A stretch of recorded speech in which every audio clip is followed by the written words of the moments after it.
And it's wakening up something in here. And this is why you hear the fear that's coming across the radio waves, the TV waves, the entertainment, the movies, everything, the world ending. It's coming to stump the growth that is happening with you on who you are. It is divinity. It is part of the Trinity. It is part of God Almighty, not the God that we created in our structural church, but the God who created everything and cannot be taken out of anything.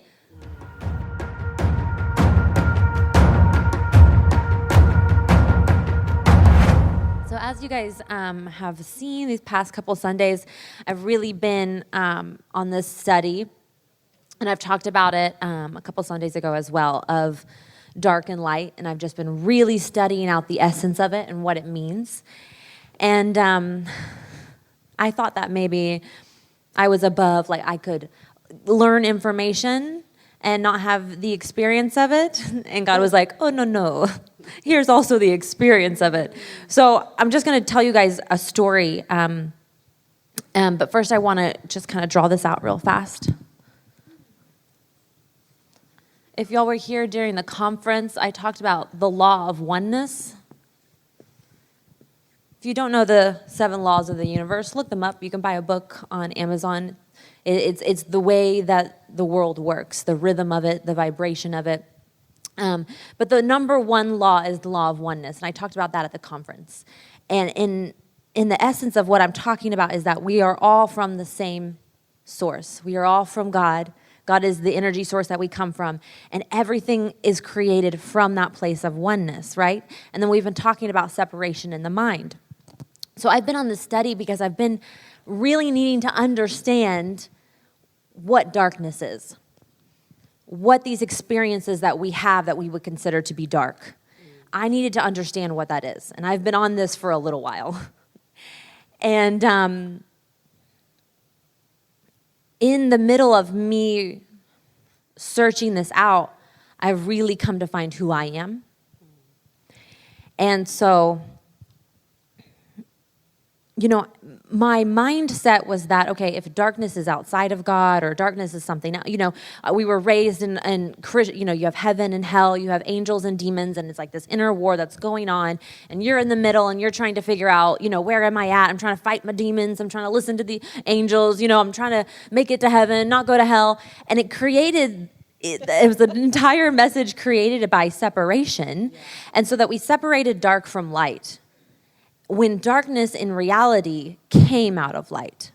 So everything came from oneness, right? And then,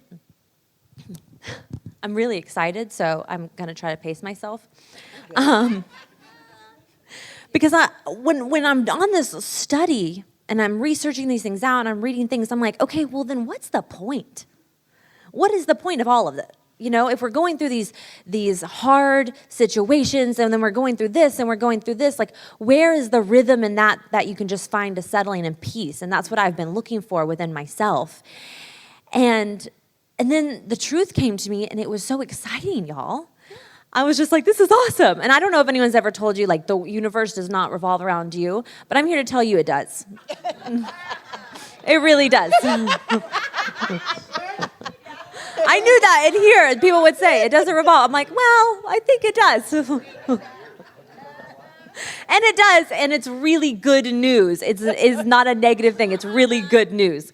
So light in which everything was created. So the source of energy, which we have the breath in our lungs, that is God to us, the breath of our lungs. He gave that to us, right? It all comes from this light, okay?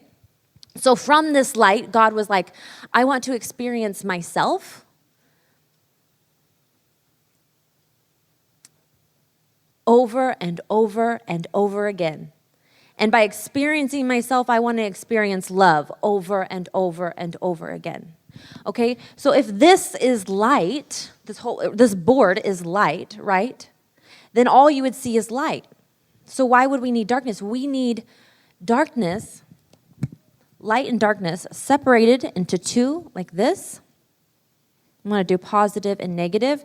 And one word I'm going to replace darkness with this morning is pressure, because darkness is not a bad thing. Your angels and your demons aren't up there fighting over you to see who's going to win.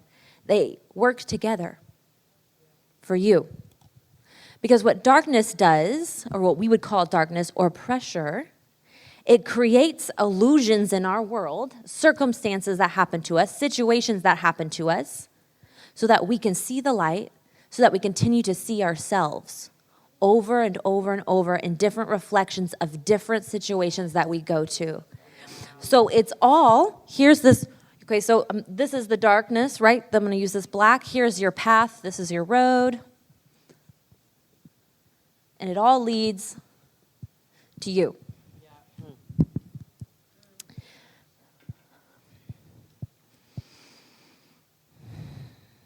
It all leads to God. It all leads to you.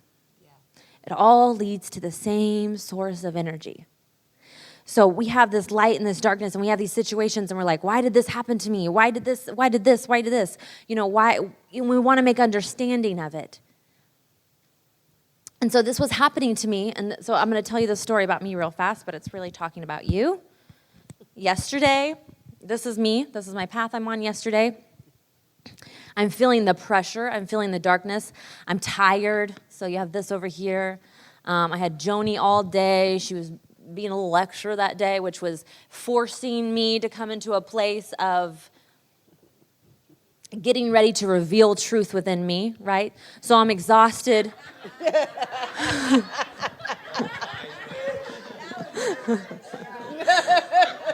And when I'm saying I'm tired, by the end of the week, I'm very tired, you guys. And our apartment's small, and Joni's right underneath me the whole time, and she just follows me around, and I'm like, leave me alone.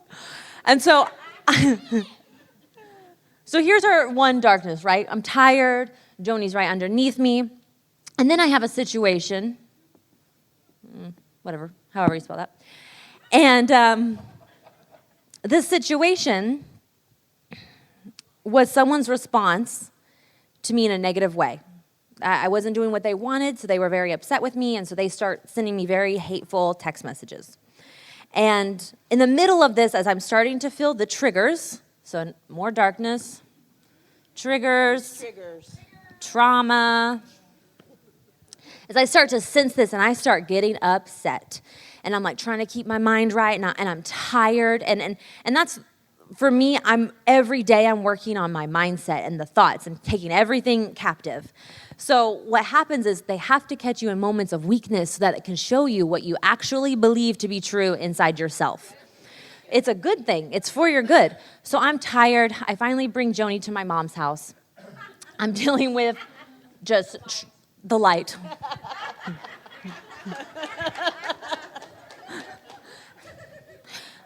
Please sit in the back, ma'am. I start getting these texts. They start emotionally just triggering me right away and hitting those buttons. And this person knows how to hit those buttons with me. And so I'm like, okay. In the middle of this, I'm like, all right, I'm going to go work out. I'm working out, and I'm just angry, okay? Ramsey is like, we're going to have a date night. And so he comes in, and he's like, hi, babe. And I'm like, what? What do you want? I'm working out. And he's like, okay. And I just have to I'm just having to work through this. So then we go back into the apartment, right? And let's word vomit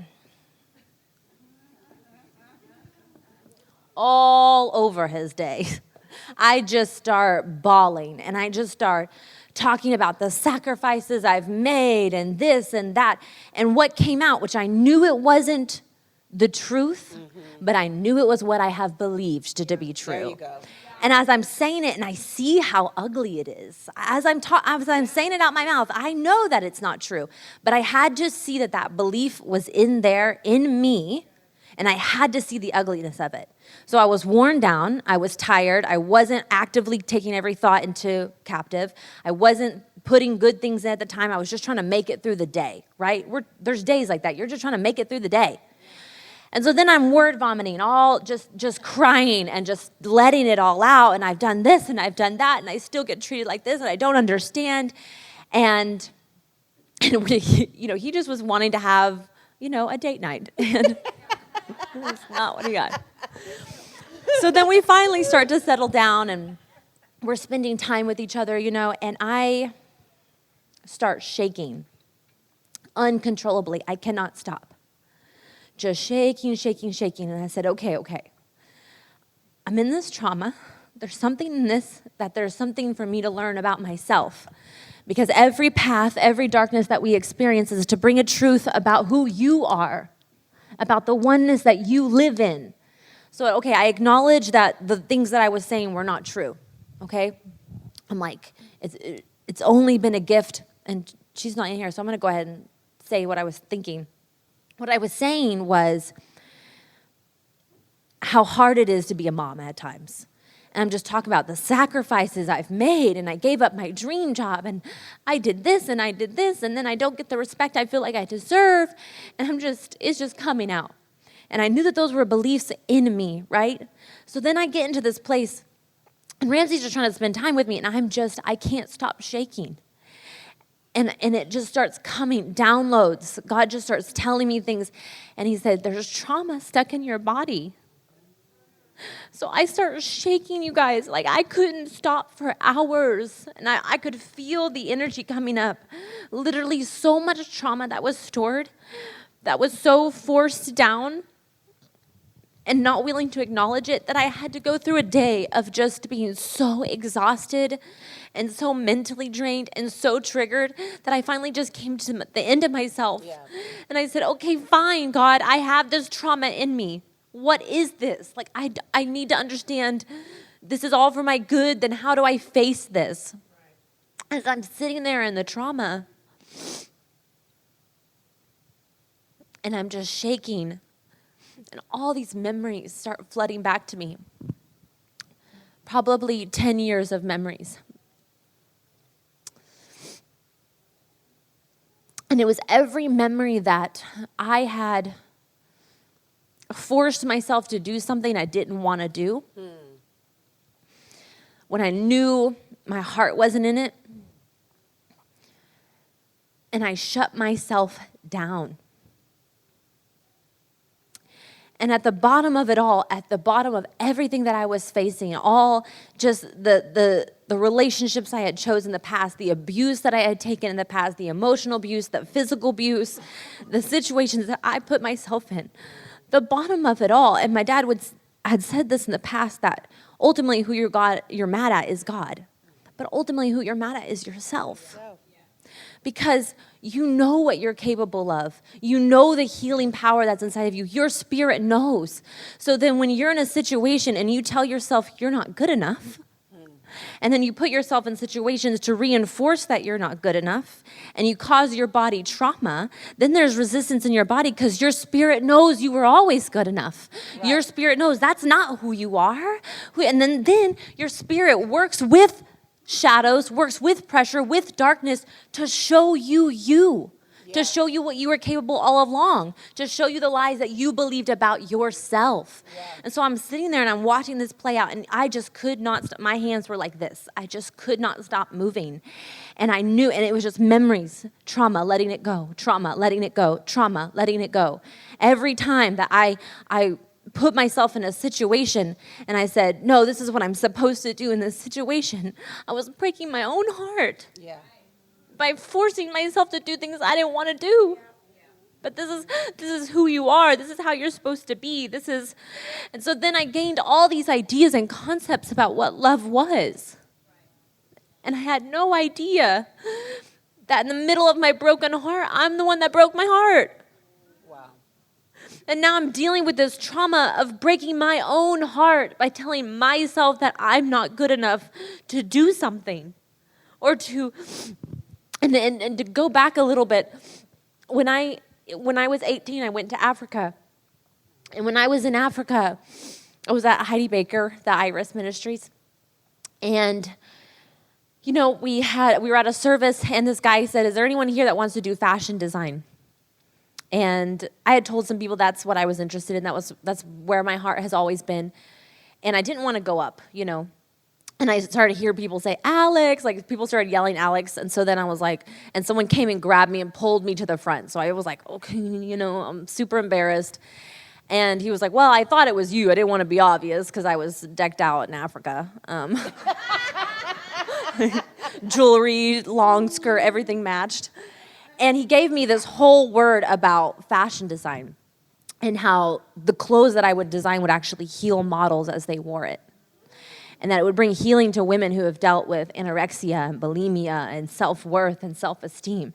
And I was on the floor bawling, and I cried for weeks after that, because the cry of my heart was who I was supposed to be all along. And to think that God would be so good to allow me to be what I've always wanted to be, and what's inside my heart, and for my dreams to come true, was just phenomenal to me. So then I went through this process of, I came back from Africa, I went into college, and I went on this,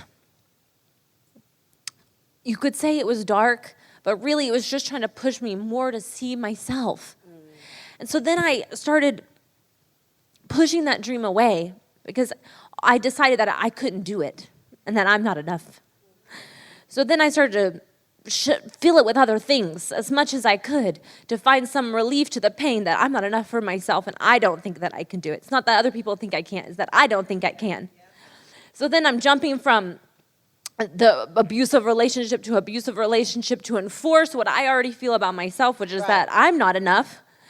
And then it's reinforcing it to me. So then I'm like, well, then it must be true. Because if that person loved me, they wouldn't have done that to me. Right. You know, they wouldn't have hurt me.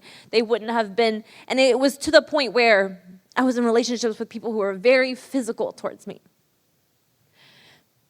And then in the bottom of all the trauma, I was releasing what had happened, the things that had happened to me. But at the bottom of it was the forgiveness for myself, that I allowed those things to happen to me. That I allowed my self-worth to come down to this level, that I said, well, you can treat me however, I'll take whatever, because that's what I'm worth. Right. The ultimate belief there was that I am not worthy to be loved, or to have a say-so, or to say, you shouldn't treat me like that, I don't deserve that. Instead, I kept putting myself in situations to reinforce it over and over. And that's what we do. And that's what we do. And the whole point of light and darkness is to reveal yourself in situations through all the reflections of everything that you go through. Sometimes the light is over here and they're trying to push you and they're trying to get you into this, they're trying to pull you into this belief, and they're like, there's lies here, and they're like, okay, I can't do this darkness, I need you to come in and bring in a situation so this person can see what the heck is going on in them. So then they bring me a day filled with triggers and trauma and turmoil, and I was exhausted, and it felt like a very bad, dark day, right? But I was so exhausted, I was so tired, that at the end of it, I could finally see the truth that I believed about myself, that I wasn't good enough to live the dreams that were in my heart. Right. And then, go ahead. So what she's talking about is what we do, how our brain functions. And we have these neurons. I've talked to you guys about that before. Where we have these neurons. Yeah. And we have axons, like this is the neurons. These are the things that happen in our lives. And then you have this axon that connects these two things that happens in our lives. And we have the synapses that look like that. That's the things that happen over and over again in our lives. And so here you go, and you have a relationship, or something happens. Let's just say, for instance, there was abuse. So because of that abuse, I put myself in another abusive situation. So I anchored the original abuse. And then what you do is you begin to blame the next person for the abuse, but you also find yourself in another abusive relationship so that you can anchor it again. So you have all these anchors of abuse that come together, and now you go, this is all that I'm worth. That's how our brain functions. And it builds neural pathways. When a trauma or some type of fear, as we're talking about fears happen in our life, what we do with that is, let's just say you have this kid, and this kid loves dogs, absolutely loves dogs, have been with dogs all their lives, slept with the dog in the bed with them, love dogs. But one day they're walking outside, and a dog come and rush them, and the dog bites them. All of a sudden, that kid who loved dogs now have a trauma. And now there's a fear and a phobia that have set up about dogs. That's not true. Do you hear me? It's not true. So in these situations, what she believed was not true. What we believe about ourselves It's not true. But we set it up. And we set up the neural pathways in our brain. And instantaneously, what happened to that kid who used to love dogs that got bit and there was a trauma, the deeper the emotion about that particular trauma, the deeper that neural pathway is set. Do you understand? If the fear was real strong, you instantaneously create a neural pathway with that. When neural pathways usually take longer to build. But you can instantaneously set it. So if there was abuse, depending on the type of abuse, the deeper the emotional feelings that you had with it, the stronger the bond and the deeper the lie is about it. And I told this to Monica too.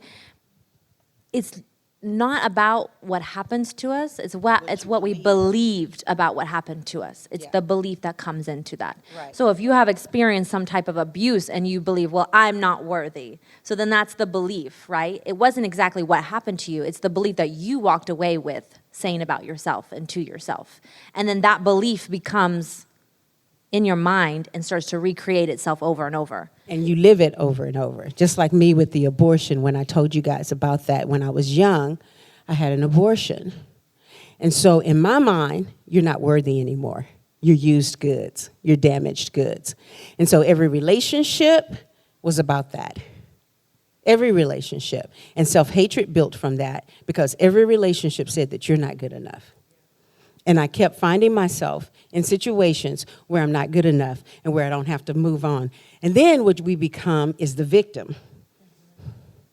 And we begin to tell our story, and the more you tell your story, depending on the way you tell your story, you frame it. You make up stuff about it, and you frame it, which really anchors it and continues until you get to the end of yourself, and God starts showing you where that darkness is and what the truth is about it. And the reason why you'll continue to have these patterns play out in situations that feel very dark or heavy is literally trying to get you to the point to see the truth about it all along. Right. It's pushing you, it's giving you pressure like a diamond. It's pressuring it out of you to say this is in there. So it's squeezing you as tight as it can. And all of it, so that trauma that was coming out last night was building up for years. Right. But now I'm at a point where, what do I have? What do I have to lose? You know, I've been through the hardest year of my life. Right. You know, I was a single mom for the first year of my life when my dad was sick and died. Like, I was brought to the end of myself. But because of those situations that were literally pushing and pushing and pushing and saying, Alex, acknowledge the trauma in your body. Acknowledge the trauma that you believe. Acknowledge that this is the lies that you believe. And who you're really mad at is not ultimately God, it's ultimately yourself. Right. Because of the capabilities that you have and that you know that you have. That you know that you have to heal yourself. That you know that you have to live the dream that you want to live. The dreams that are in our heart, you guys, are not just some cheesy Google quote that's like, live your dream. It's the reason that you're on this planet. Right. Because when you're living from the place of the space that you know this is why I was created, you're releasing that to everyone around you, that this is why you were created. This is why you were created. If I can live my dream, then so can you. And the reason that this is expanding right now, and you can see what the world is going through, what is happening right now in our world is freaking pressure to wake people up to the mundane, I'm just a mere human living my life trying to make it by. And so this mass world is going through this, what we would call chaos or craziness, and it's literally pressure to wake people up to what they're capable of. Right. And the silly ding-dongs in our government are thinking, oh, well, we're going to get them this time. This fear's going to hold them back, and they're not going to know. And literally it's doing the opposite. It's waking people up in masses to who they are. Right. That's why every time I see a march right now and people yelling that we will not be caged, I just start to cry because it's not coming from their mind. It's coming from in here. Yeah. It's coming from the system that they've also encaged on themselves. But now it's coming so much from the government and from leaders and from people telling us what you can and can't do, that inside of here is starting to awaken and be like, wait a second, that's not true. I'm capable of healing. I don't have to live in fear in my house with a mask on because I can heal everybody around me when I go outside because I'm capable of so much more. And that's what's happening in our planet right now is you see this pressure and you can feel it and you can feel the fear, but it's to awaken you to who you are, who you always been. If you are not living your dream, what is the belief that has kept you from that? That's right. Why are you not being your truest self right now?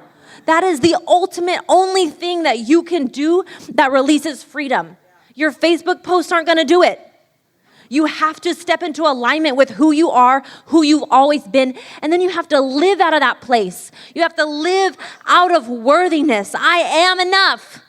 I am. And not only am I enough for everyone around me, I'm enough for myself. Yeah. That I can live what's in my heart to be true because God gave that to me. And that's who I am.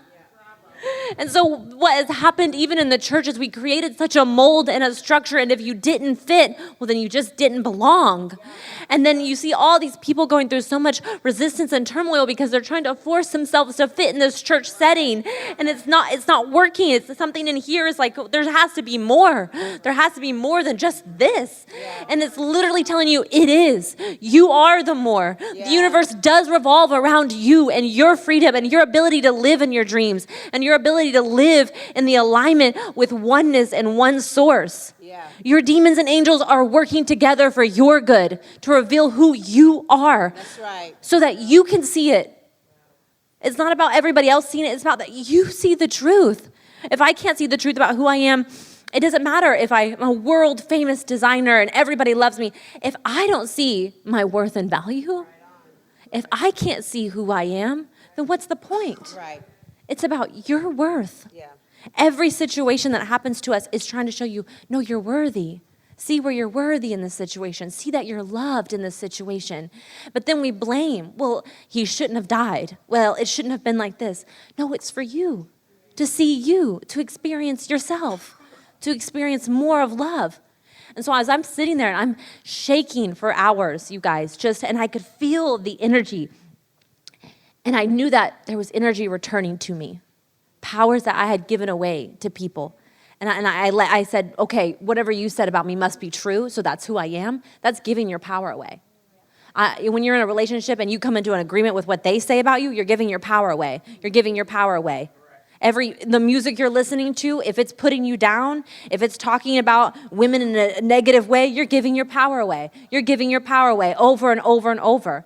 And so literally we put ourselves in these situations, well, we use all the energy we can to work all day, then come home and we're exhausted and we're tired and we're just giving our powers away all the time. And what was happening to me was not just the release of trauma, but the acceptance of my own power that I had given away to so many people who didn't freaking deserve it. Right.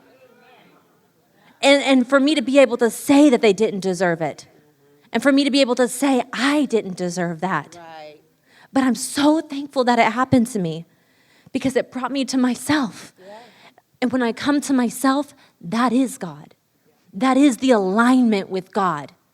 If God is in you, then when you're aligned with you, then that is source. That is God. That is oneness.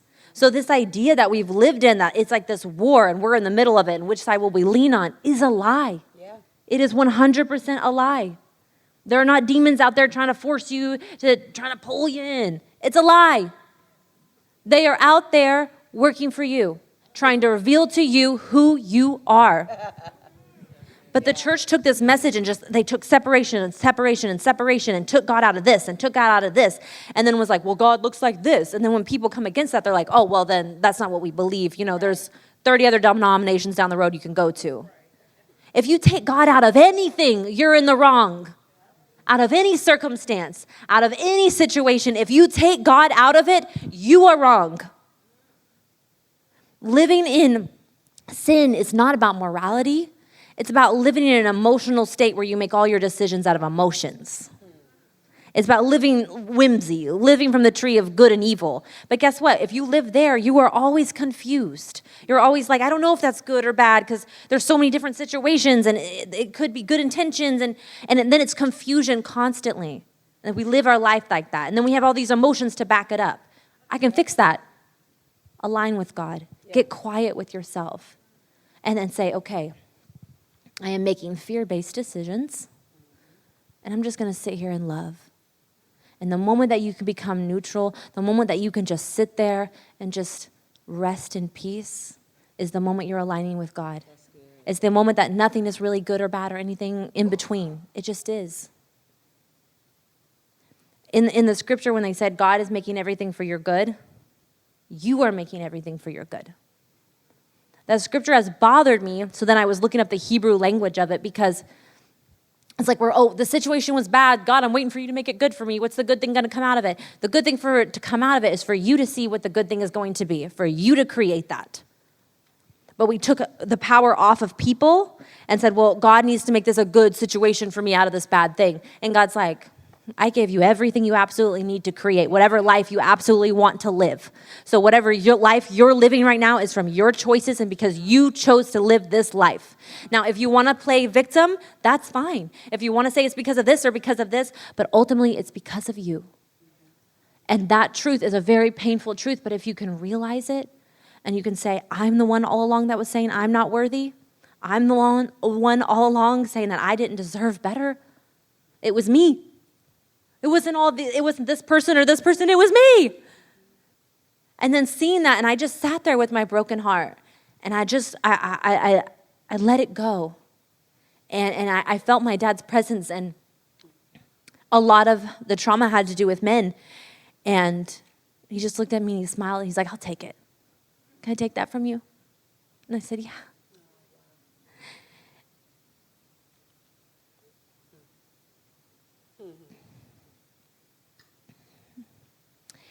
And there was beliefs, from when I was a child. My dad played basketball, and then my sisters were very good at basketball, and I was terrible at basketball. I tried, but I really put an effort in, but I was horrible at it. And so in my heart, I made the decision. I knew I wasn't going to be good. But I knew that by not playing, I was going to lose time with my dad, because that was one of his ways in his younger years that he could relate, And I knew that. I knew that I was going to lose that relationship, that conversation, that talk, yes. And I told myself, well, I'm going to be okay without it. And so I told him, I don't want to play anymore. And we didn't have that same conversation he could have with my sisters, because it wasn't in me. It wasn't there. And so I made the decision, well, then I don't need that love from him. I don't need that acceptance from him. So from that point on, in middle school, I shut my heart down. I said, I don't need that from a man. I don't need that from my father.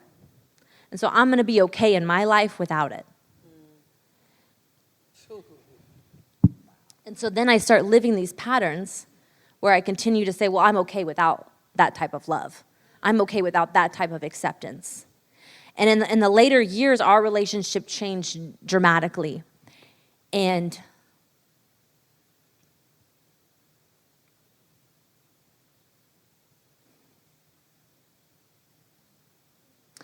I'm sure he said this about every one of his kids. I don't doubt that. But I had someone call me and say, I just want to tell you some things your dad had told me one time. He said that Alex isn't always as tough as she seems, but take care of her because she's my favorite.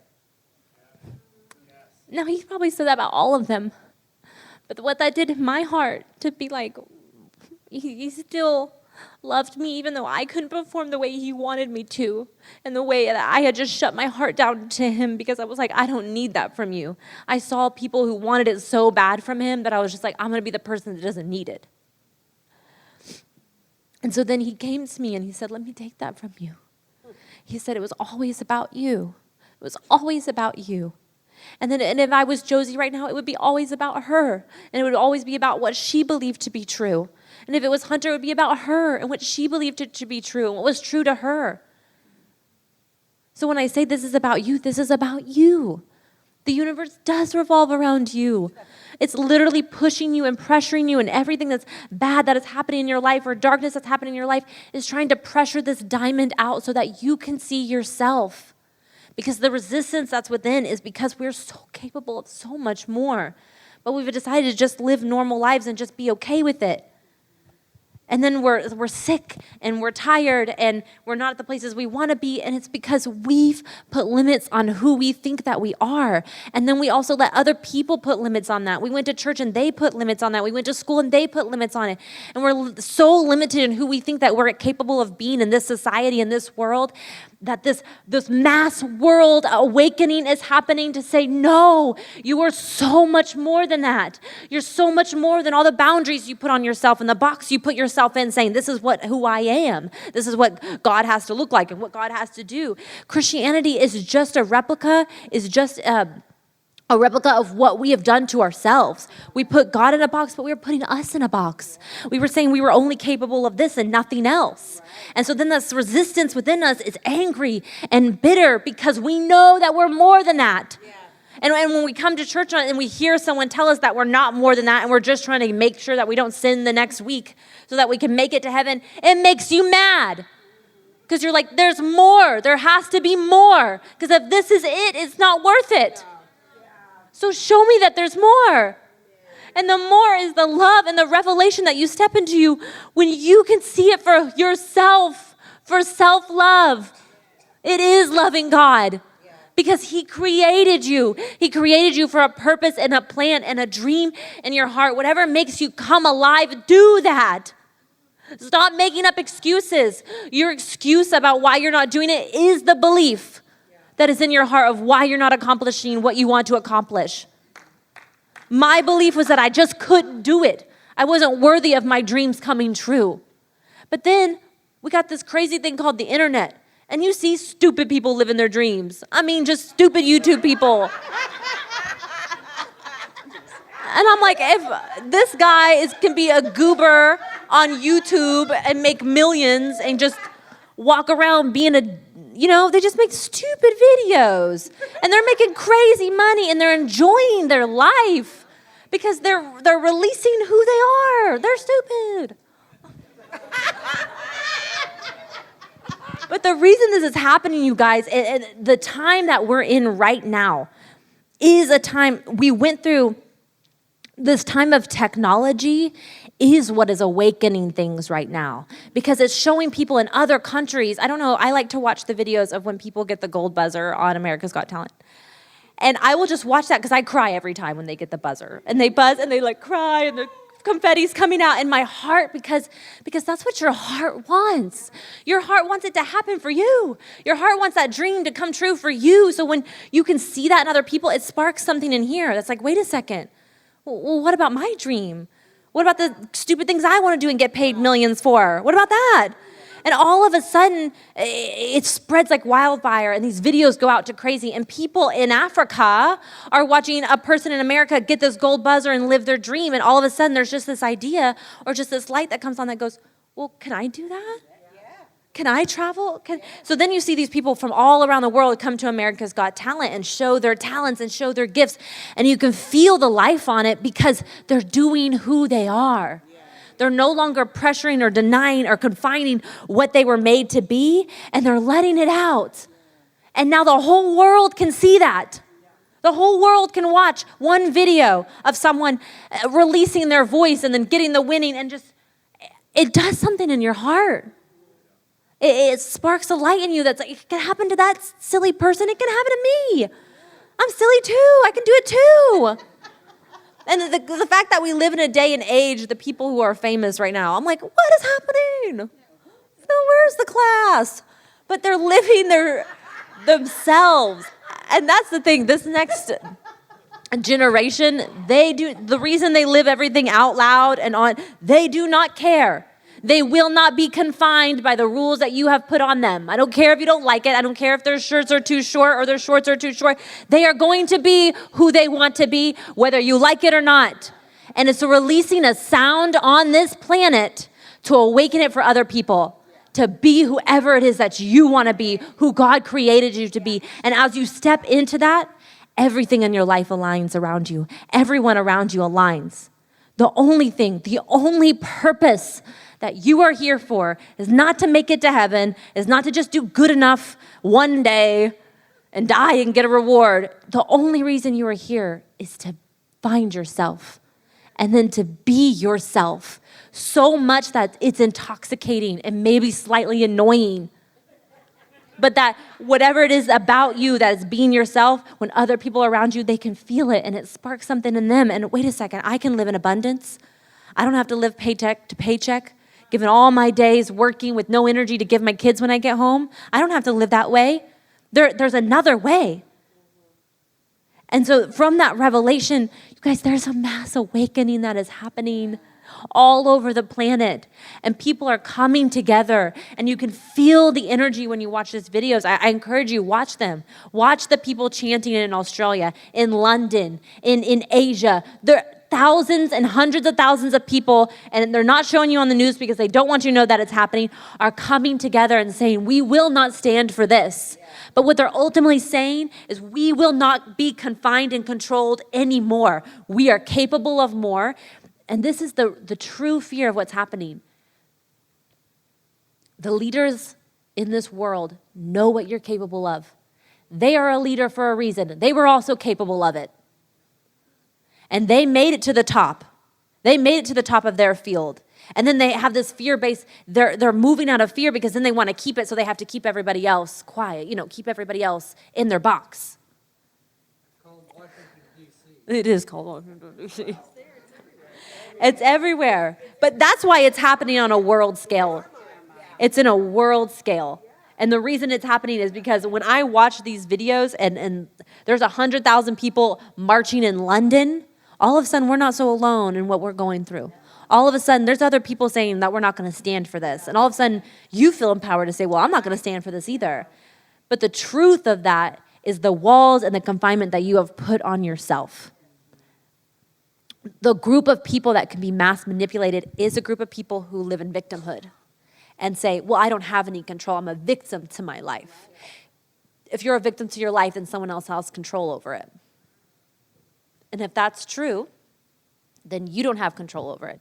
But the reason victimhood and when you feel people are in that energy and they feel very angry and upset is because they know they have what it takes to get out of it.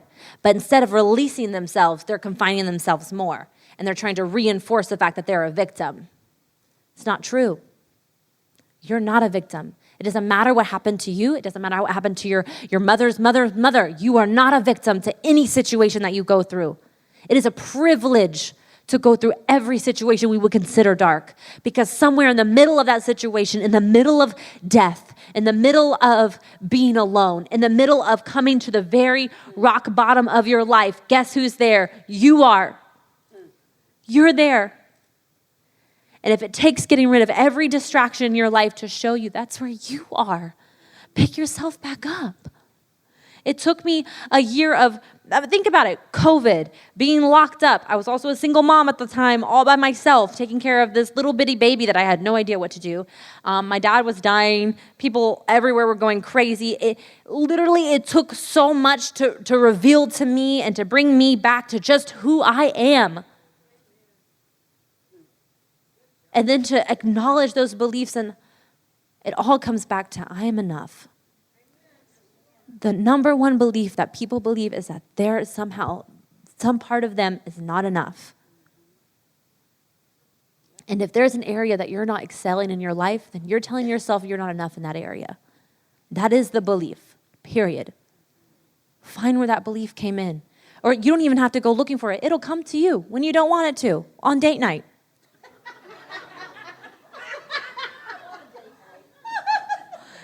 And he was so sweet. He just sat there with me and he's like, what do I do? I'm like, nothing. Just lay here. Like, I just need, I knew I had to get it out. I knew I had to bring back who I am. And so all those situations that you think were negative or bad, I've brought you to yourself in a way that you could have never saw yourself before. Have brought you to the programming in your mind and the beliefs that you believe to be true that are not true. It feels true. It feels real. It's not real. It is an illusion, and you can let it go. Now, it might be a little bit of a painful shaking process like me where I'm like, but I was letting it go. I had to release it because it was stored in my body. When you, especially with physical abuse, it stores in your body. And also verbal, because you're taking in those words. So any type of outward, even self-abuse, self-hatred, you're storing it, you're storing it, you're storing it. And so then you go crazy, and then you're angry, and then you're frustrated, and then you're anxious. You have anxiety about things. Why? Why do you have that anxiety? Something in you is trying to let you know there is triggers going off in your body. You need to release this. You need to let it go. If not, have fun living with your anxiety and just trying to medicate it. But it's not about medication. It's about coming into alignment. There is no anxiety in God. There is no anger, frustration, does not exist within love. It is not there. So the moment you feel your heart starting to race and you're starting to feel anxious, you start having panic attacks. I know, I've had them, I have them. And I move out of, okay, what is the fear that I am living in this moment? Where is that fear at in my body? That part of my body will start to move. I'll just start shaking somewhere. And it's literally because it's just stored within us. We are humans. We are like vessels. Obviously, we're vessels. But we take in more than we have our soul and our spirit within us. We take in other things as well into our vessel. And the more things that you bring in, the more you lose who you are. And the more you lose who you are, the more you're trying to find who you are in other things. So then it's just this cycle. It's this abusive cycle. It is abuse to yourself. And so in that, whether it's health, whether it's money, whether it's relationships, what is the belief and what is the fear that somehow you are not enough in that situation? And then ultimately, it all comes back to the same source of energy. Every situation in your life came from God. Not one situation that's ever happened to you did not come from Him. Did not come from you. Because every situation that you're going through is actually a situation that you're creating for you to see yourself. And so if you're experiencing pressure, if you're experiencing financial, if you're experiencing health, anything that you're experiencing, it is trying to show you you. Get quiet. Say, God, who am I? Where am I in this situation?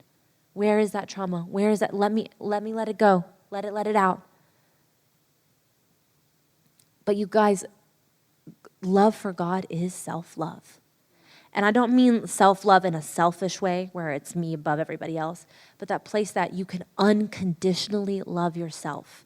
You're the only one who's been through all the experiences with yourself. Everything that you've been through, every lie, every belief, every abuse, every trauma, you're the only one that's been there with yourself through all of it. So allow yourself to give yourself grace and patience and love, unconditional love. Like Monica was saying, because of the situation that she had, she felt unworthy. So then her love had conditions for herself. And so then we go through situations and I'm like, well, this, I don't like this about me. So then I put a condition on myself. I put a condition on my love for myself. We do not live in unconditional love for ourselves.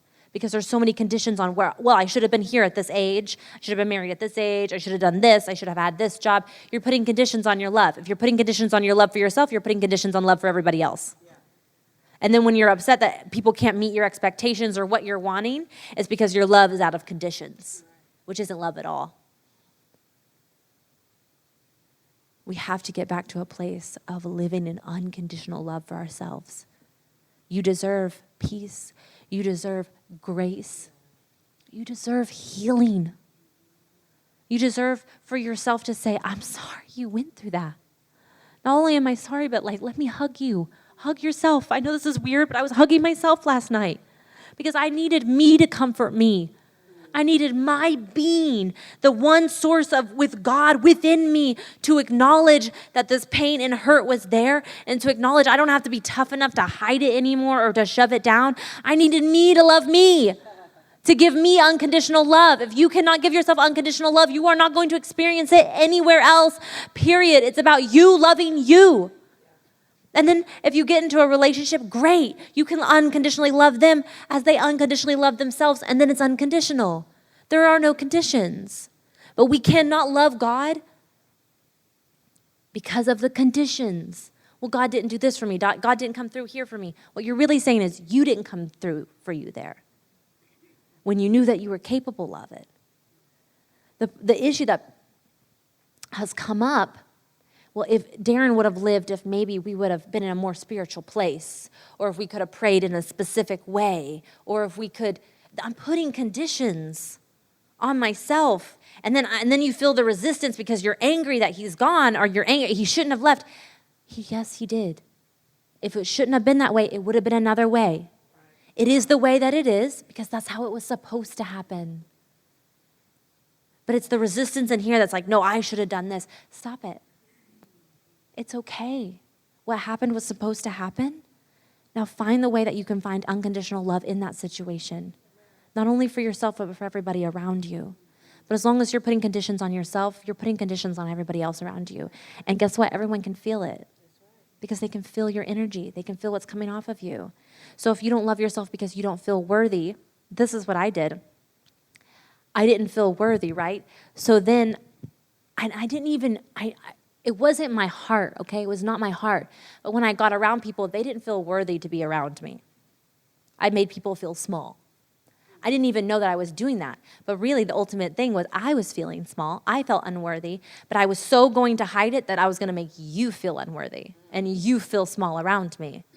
So my sisters had this with me because I could just give them a look and it would just shoot this like unworthiness through them. I didn't even know that I was doing it. It was self-protection, right? It's conditions that I put on myself. So then my sister's like, I just don't feel like you like my outfit. You kind of looked it up and down. And I was like, what? I think that's just my face. I love your outfit. But it wasn't what I was doing. It was the energy that I was carrying. Because I wasn't enough for myself. You weren't enough to even be around me because you feel the not enoughness because I feel not enoughness. So when you are dealing with rejection with other people, it's because you're rejecting you.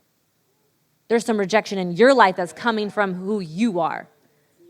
And you're drawing it to you. But guess what? The drawing is to bring the pressure, to bring it out. The drawing is to show you that is there. If you're getting drunk and you have an explode, it's because it was in there. Yeah, you're attracting it. You're attracting what you are. Exactly. And that's the law of attraction, which is one of the 7 laws. You do not attract what you want. You can't, I want to be a millionaire. You don't attract that. No, you attract who you are. That's right. So if you don't feel worthy of having money, you're never going to have it. And have fun living your job, but you don't have to live that way.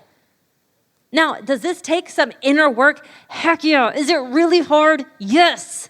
Is facing your traumas fun? No. Ramsey said something to me later, like he kind of like made a joke about it. And I was like, dude, this isn't fun for me either. I know it's not fun for you, but it's not fun for me. But I knew I had to process it. I had to. If not, it was just going to continue to come out. So if you're having little spurts of anger or aggression, like Joni, when she can be right underneath me all the time. And sometimes this like anger comes. I'm like, Joni, just... And my mind starts getting very overstimulated with sound all around me. I get that's trauma. That anger isn't just there because you're an angry person. You're not an angry person. You're not a mean person. You're not a bully. You're not a rude. You're not a gossip. You're none of those things. Those are all illusions and fake crap to just show you who you are. So when I'm feeling that anger to a 1-year-old, or 2, almost 2, and I'm, okay, right then, okay, God, where is this coming from? I'm not an angry person. That is not who I am. This anger and frustration. And then it came out when I was word vomiting and I was talking about how I gave up everything for her. It was resentment within me. And God said, you chose her before time ever existed. You chose that little girl. It wasn't something that happened to you. It wasn't a situation that was forced upon you in a victimhood, even though it felt like that at the time. You chose her before time existed.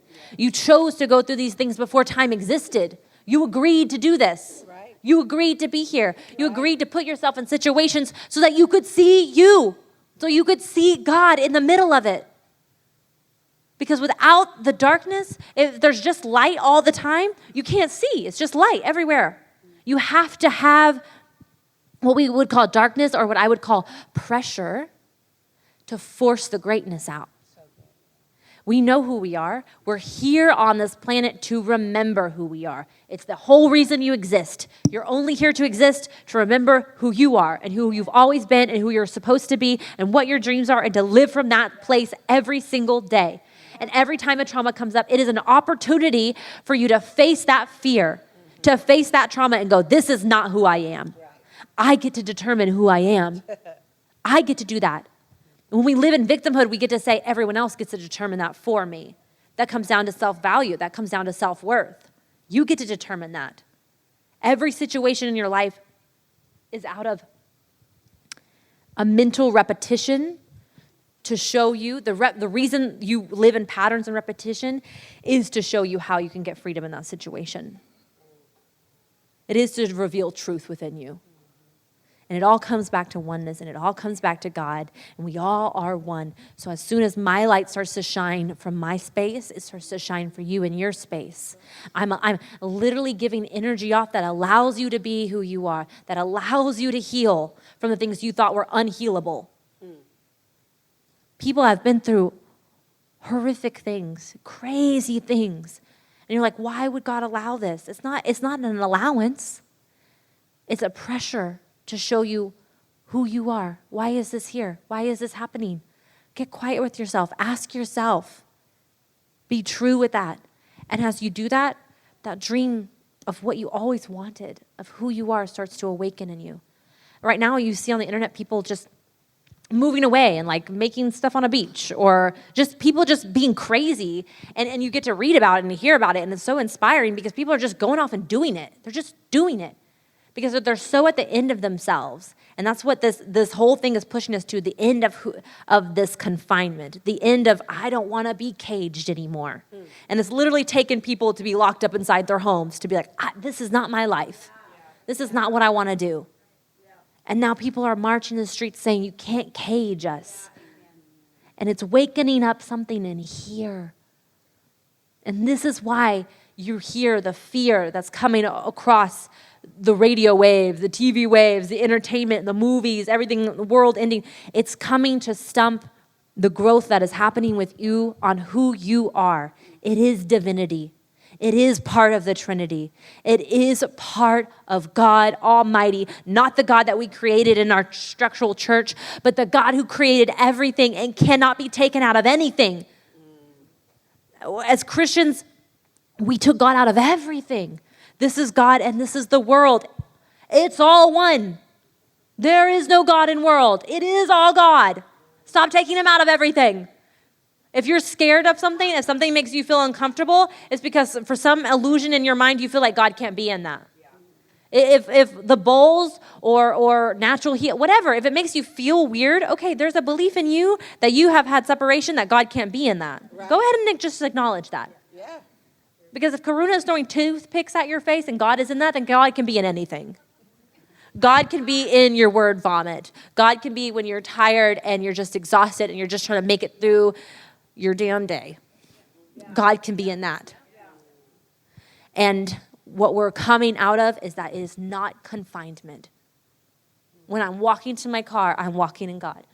When I'm paying for something, I'm walking in God. When I'm laying Joni down to sleep, I am walking with God. When I'm bawling in my shower because I'm letting go of grief, I'm in God. I'm in God. I'm in God. It's the acknowledgement of knowing that you're in God that releases the flow, that releases the God energy within you. But because we've confined it and we put walls on it, God was moving. God was happening. You just weren't acknowledging it. You were just saying, no, God couldn't possibly be in this. Yeah, he could. Go outside, look around. Just take a moment when you're in public. See God in everything. He's there. And especially with kids, when you can watch them play. Like Troy, he's here. And he has no concept of asking for anything. He just does it. He just gets what he wants. He's grabbing candy at the store. I'm like, hey, where does candy come from? He's like, ooh, I got it. I'm like, no, you got to pay for that, man. But he's living in this freedom that, well, like, it's just mine. I wanted some candy, so I got some candy, and he's just hanging out, you know? And it's not even this acknowledgement that maybe, you know, I shouldn't just take markers and draw all over the board. You know, it's just freedom to be who he is because he's just being himself. And literally we're to be like children in that way. to be renewed in who we are. And when Jesus was walking on this earth, the most powerful thing he did was to just be. He wasn't having to try to be someone. When he went through the trial, and it was in his mind, the devil was saying, well, if you are God, saying, he was testing, does he believe he's God? Does he believe that he has it in him to accomplish this and to overcome it? He was testing him and his belief on who he was. And God was, I am. I align. I come into God's will. And that's what he did every time. He came into God's will. He came into God's will. The turmoil that he's crying in the garden and there's blood coming out. He was literally coming to who he was. He was letting go of all the turmoil, the trauma that he knew was going to happen. He knew how it was going to affect the people around him. He was letting that go to get to the truth of who he was. That this was why he was on the planet. To give his life. If you think you're not going to go through it, God went through it. Jesus Christ went through it. If he went through it, there are definitely situations that you're going to be going through to see who you are. But guess what? He stayed in the will of God. He stayed in alignment and he stayed in love. And as he's on the cross and he's saying, not my will, for they know not what they do. As he's hanging from a cross by nails and he's bleeding and his body is torn, he's saying, God, forgive them. He was in a place of forgiveness while being tortured. Oh, where your mind would have to be. I get, cut off on the road and I'm like, get out of here. And I'm cut off on the road. With the things, these trials or whatever we want to call them that we're going through is so that you can stand up and say, no, I know who I am in the middle of this. But you have to be so done with the life that you've chosen to live. You have to be so done with what's dead. Because right now, as you look around, what trauma does to people is like you're just carrying dead weight. You're carrying dead bodies. You're carrying this and carrying that. And all addiction really comes down to is addiction of the past.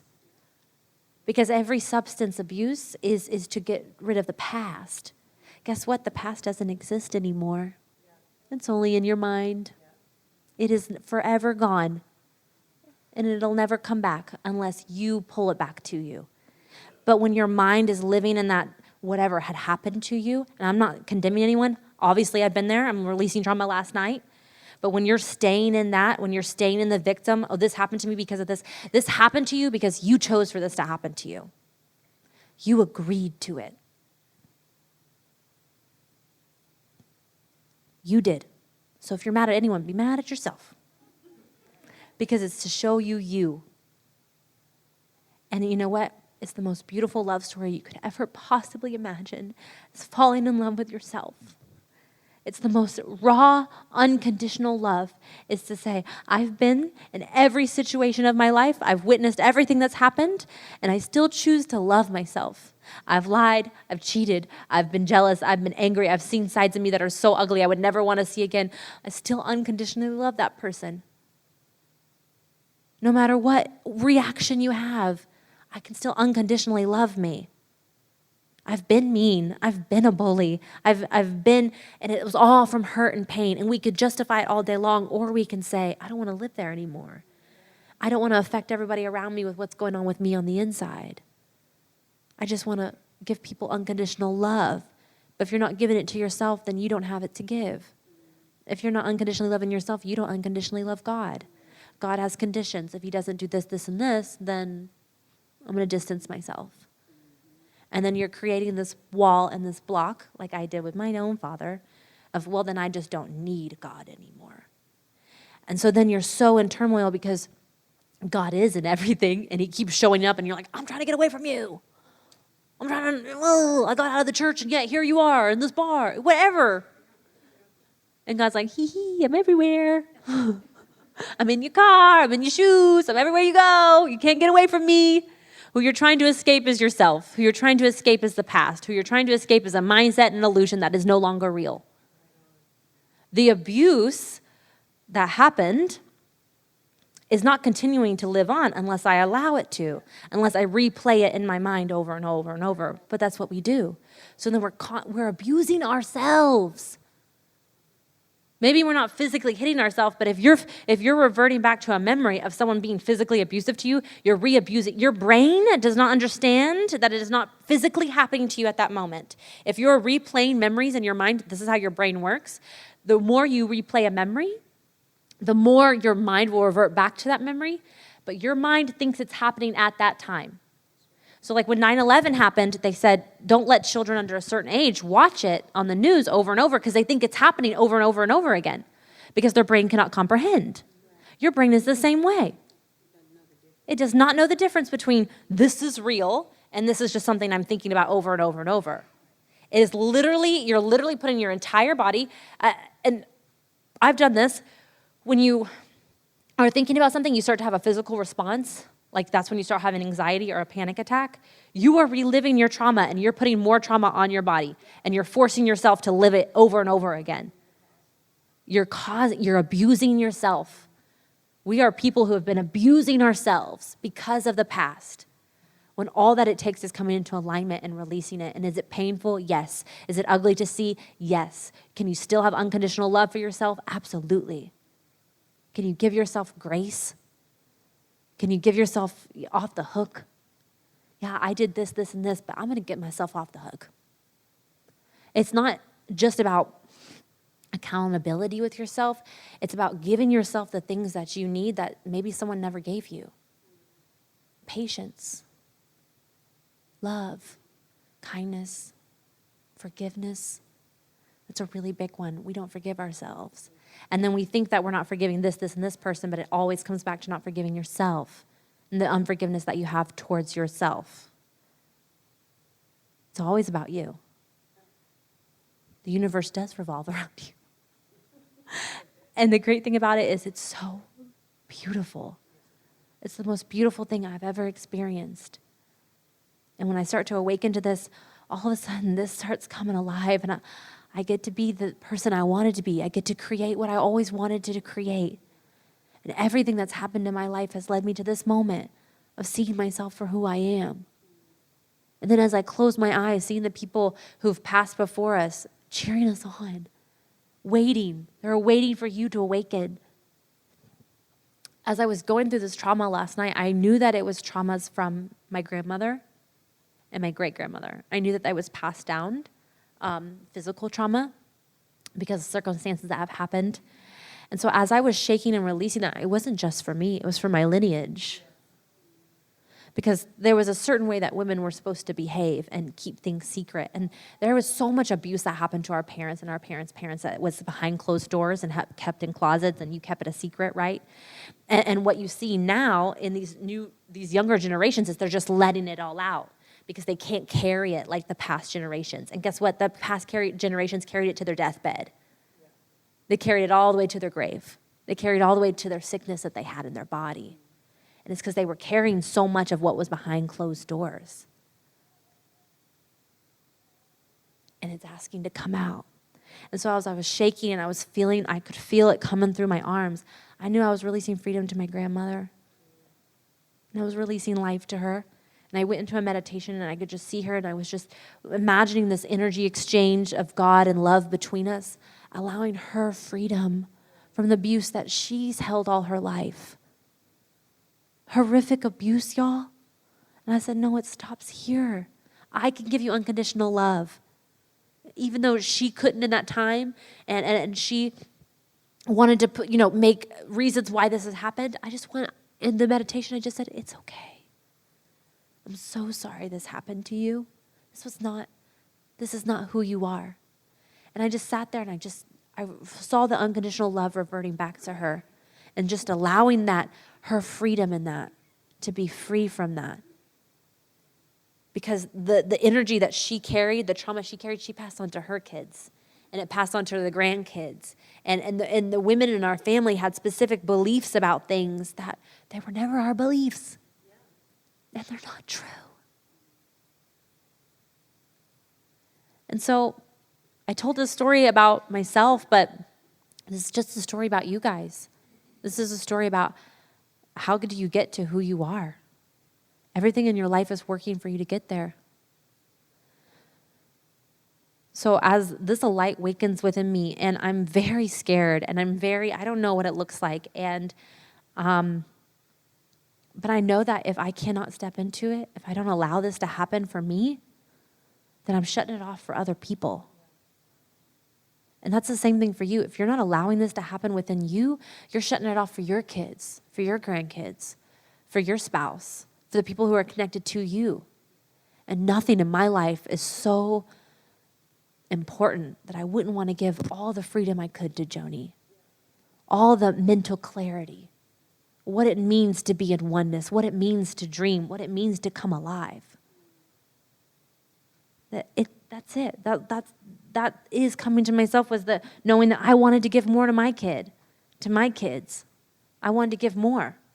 So then I faced it. I faced the trauma. I'm facing it all the time, times that I don't want to. A practical thing, you guys, to do is the moment you feel a resistance of something that you don't want to do, just do it. Like there's this woman in the gym, and she's just a beautiful woman. And I just think about it. Every time I see her, I'm just like, she is so gorgeous.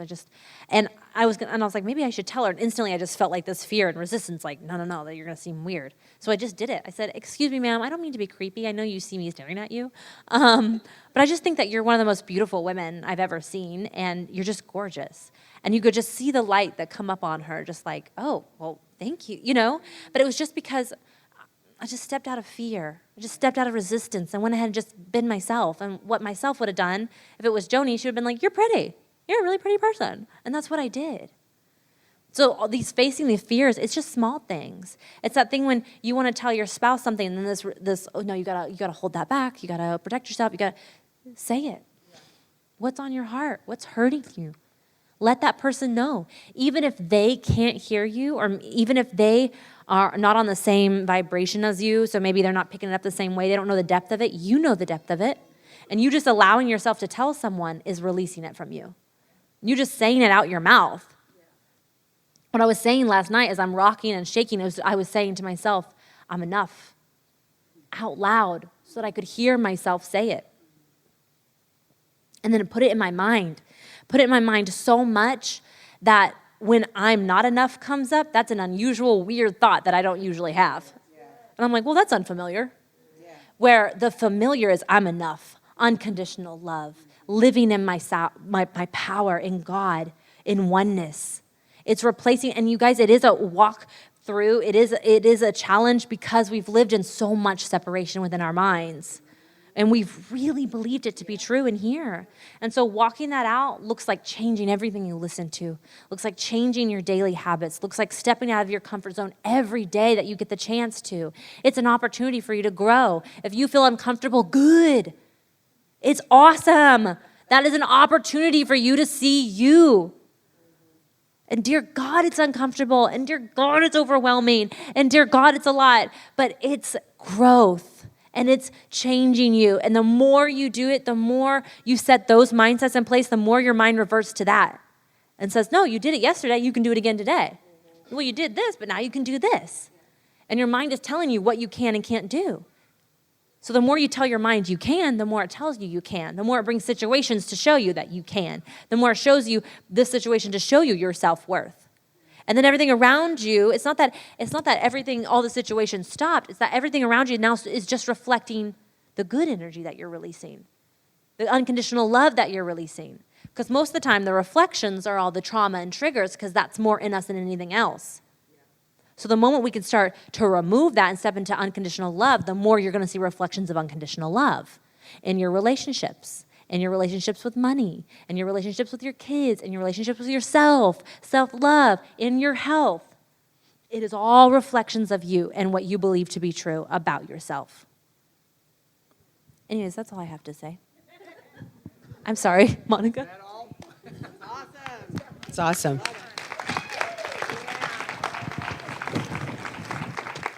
So I'm just going to take us through through a meditation. So what I'm going to ask is we could put some music on, Xavier. I want you to get comfortable, but I don't want you to go to sleep. So I kind of want you to sit up in your chairs.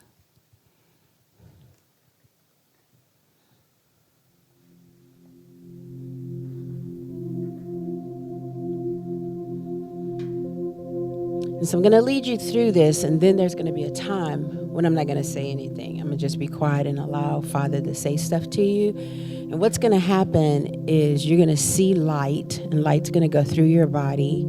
We're going to take light through your body, through different parts of your body. And if it gets stuck somewhere, guys, I'm going to lead you through what to do with that, okay? So I want everyone just to get comfortable. I want you to close your eyes.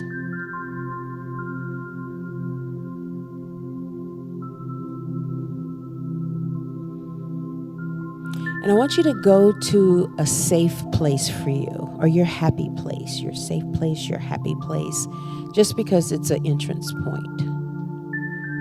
And it's easy for a lot of people to see. So for instance, some safe place may be the beach. Some people's safe place may be at the foot of a mountain in a beautiful cabin. But wherever your safe place is, I want you to go there, and I want you to really experience it. If it's the beach, I want you to experience the sand. I want you to experience the sun shining on you. See the water, see the waves come in and go out and come in and go out. So I want you to be that detailed about your safe place.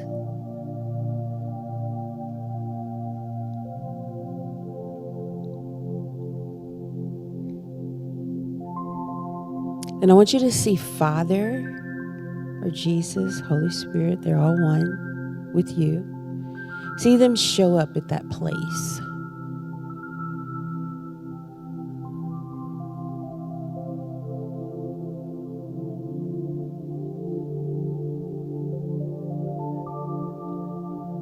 And then what I want you to do is to go up to them or sit beside them, but I want you to meld into them. And when you do, you're going to see light. I want everyone to see this light, bright, bright light. And I want you to see yourself just kind of floating in the middle of that light.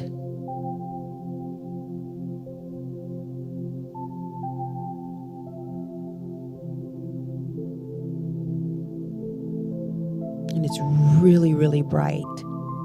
And it's overtaking everything. And guys, really the door that you just went through to get to that light is the door that's on the inside of you that you are. You just went into you, the God you.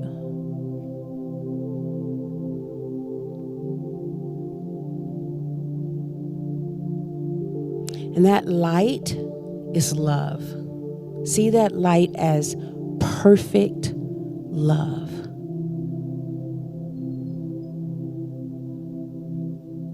And perfect love casts out all fear.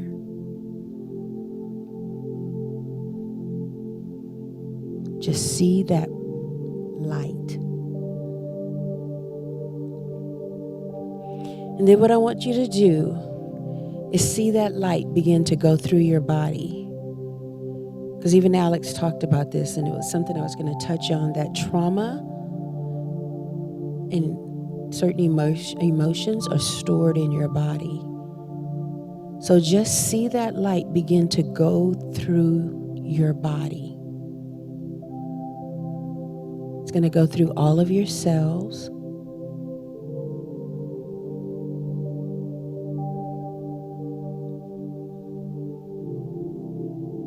If it helps, see it come from your feet, up your body, through your arms, your head, go around. Now, if it gets stuck somewhere, I want you to stay right there for a second.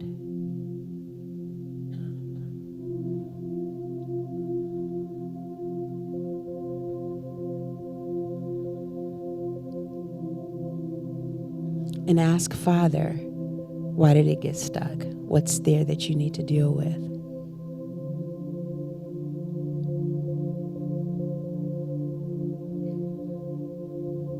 And let him show you.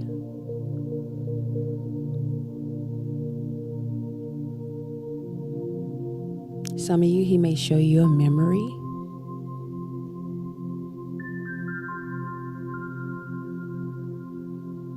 And if he shows you a memory, then I want you to release light into that memory. Release that love into that memory. And then let him show you that memory different.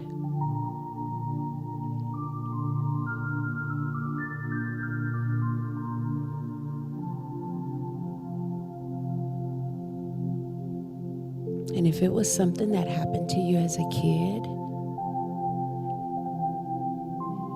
I want you to see that kid. I want you to embrace that kid.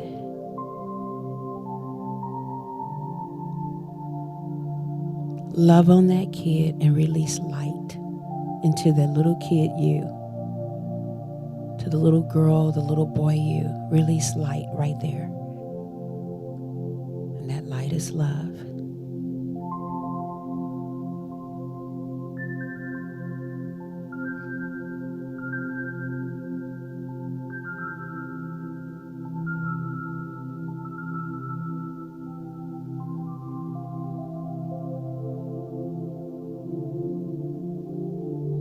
And if you've lived from a pattern where you continuously drew abuse or whatever it is, like Alex was talking about, to you all the time, there was a point that first happened. See that little girl, that little boy you. Embrace them. Thank them for what they taught you through the years. And then I want you just to release them. Release any anger, any fear, any judgment or self-hatred.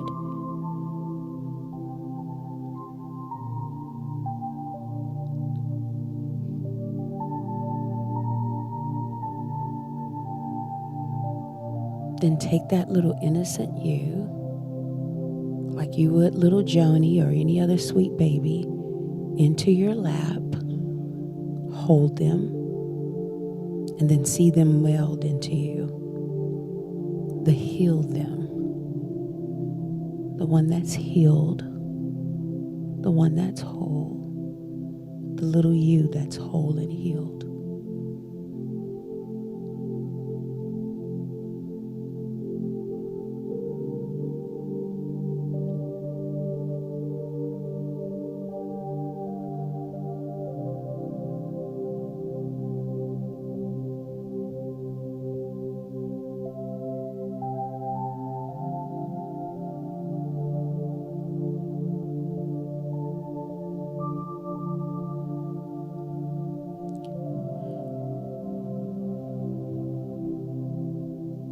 There's somebody in here where you were disciplined in a way where your hand was hit. I don't know if you played piano and you got hit. I'm not sure what it is, but you were disciplined in your hand. I don't know if a teacher did it. I'm not sure. But it caused something in you.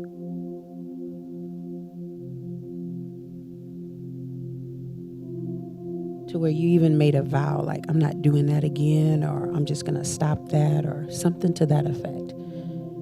For whoever that is, I want you to release that person that did that to you.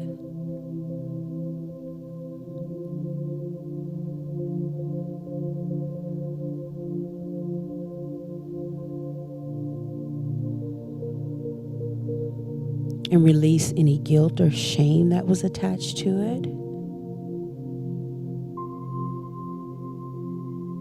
And even forgive yourself for the woulda, shoulda, couldas. If that didn't happen, then I would have.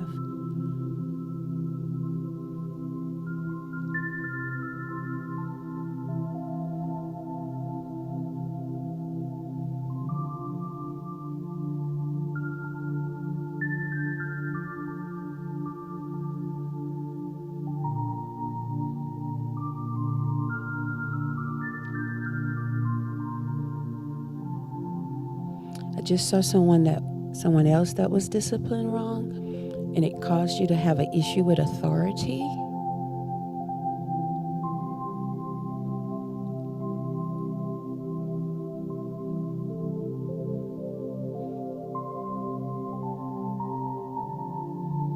It also caused you to be a strong person and a loving person, because you said, I'm not going to ever do that to anybody. But because it's from the wrong spirit of you saying that you're not going to do that to anybody, I want you to release that person and forgive them. Thank them for what it taught you. But you want to do it from the right place, releasing love from the right place.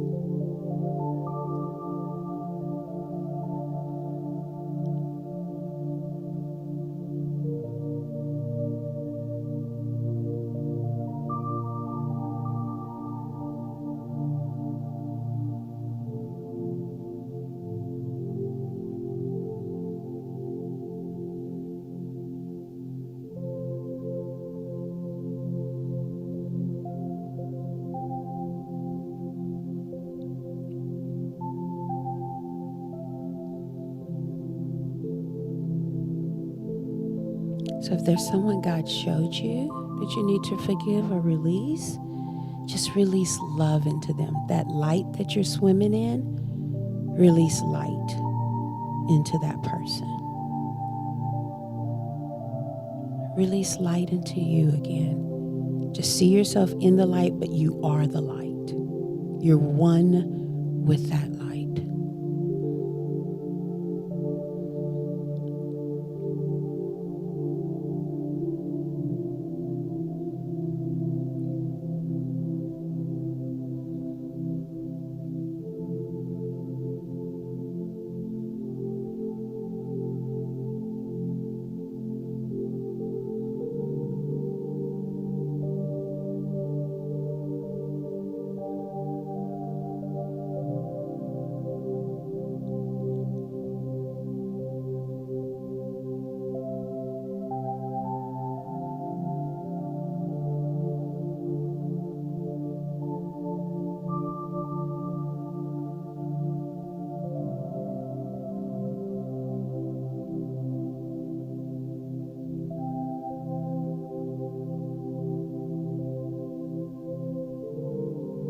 Remember, if it gets stuck somewhere, explore that.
Thank you, Father.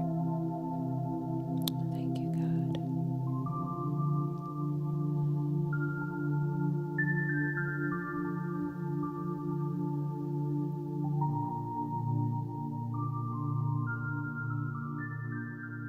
Okay, you can open your eyes.